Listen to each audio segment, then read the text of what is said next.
Imagine having obedient hair.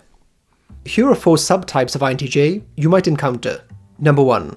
The Magician. Introverted intuition is often described as mysterious. This, in large part, is due to its abstract nature. Abstract intuitions can't be conveyed verbally without losing something in translation. Similarly, I'm not sure that intuitions can rightly be called thoughts or feelings either. They are something other. When you combine such an attribute with TE as a supporting function, you get an unusual chemistry, an alchemy even. They are undeniably rational and driven by external metrics, yet the source of their power is not something they can really quantify. The economist John Maynard Keynes was a great admirer of Sir Isaac Newton. After buying hundreds of Newton's manuscripts, Keynes concluded that Newton was not the first of the age of reason, he was the last of the magicians. That is a fitting sentiment to describe this variant of INTJ. I don't think this type of INTJ is likely to be mistyped. They are too unique to be mistaken. Number 2. The Industrialist.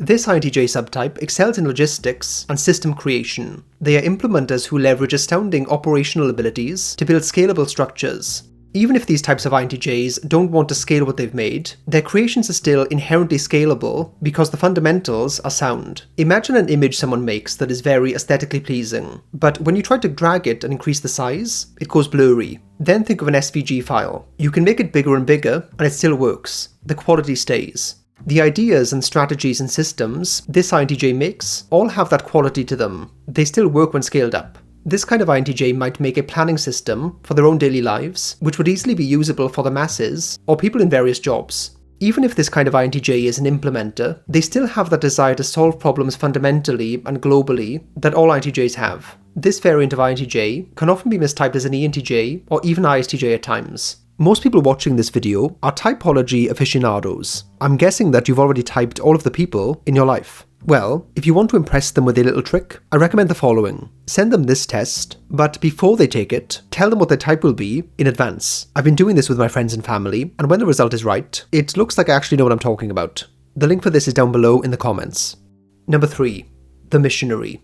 It took a lot of restraint to not reflexively just say the word position after that. This kind of INTJ is driven by a deep belief in a cause or set of values. This won't be overt though. That simmering fire that fuels them is private and rarely marketed outwardly. There is something noble about that. They're not trying to look like they're doing something. They're just doing it. They embody what they believe and seek to bring it about in the external world. Despite the strategic and visionary powers they possess, this variant's competitive advantage is their devotion. It's their sense of maniacal will to the cause they serve. They can't be bullied or bargained with because it's not about material gain for them. That can take their rivals and competitors very much by surprise. It also makes them intense.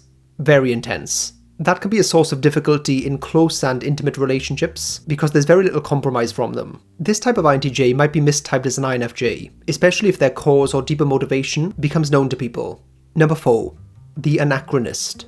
This type of INTJ is an outlier, an anachronism, a proverbial fish out of water, except this fish has fashioned themselves a device that allows them to breathe out of water, a vehicle to move around on land, and happens to possess a super intelligence that allows them to outcompete all of the creatures in their new environment. Think of a sportsperson whose approach is more cerebral and strategic than athletic, or a musician whose vision for their career makes them as much a business person as an artist.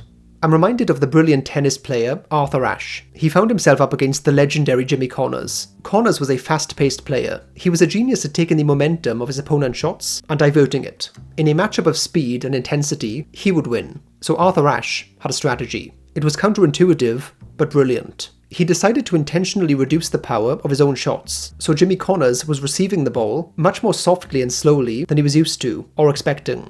Because of his aggressive style, he would rush in and hit the ball too hard, therefore making many mistakes. This lost him the first set in their match. Although Connors was a brilliant and adaptable player who realised this strategy was happening and adjusted to it, he was on the back foot from the start, and eventually lost the match. Ashe's strategy worked. This kind of INTJ might mistype as an ISTP, given their combination of real-time and performative, but also calculated and planful.